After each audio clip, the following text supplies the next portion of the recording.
Hello fam, yeah, today let me show you Jordan 5 red black tan.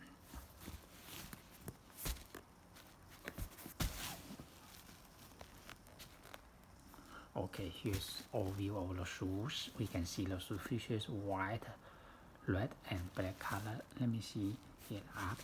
Yeah, all up made of the top clay. Yeah, top clay. Real leather you can see. Very nice. Yeah, very nice real leather. Outside with 2-3 red and black embroidery stitching. Here's the back view.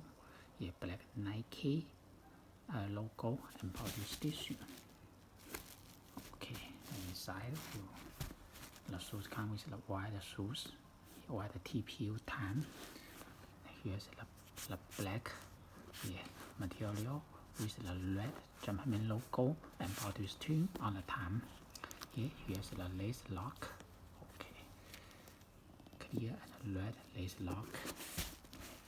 Red tan lining and color lining with the Air Jordan label on the tan lining. Red inner sole with the black Nike logo on the inner sole. Okay, the red and black peel midsole with glazed see-through airbag inside, translucent, and then the red rubber also with the black German logo inside. Okay, the shoes come with the original Jordan shoes box, and here's the box label. Okay, let me see the shoes again. You can see the shoes looks very nice. So if you like length, you can place your order on my site flycakes.net, or you may contact me by my WhatsApp. Thank you.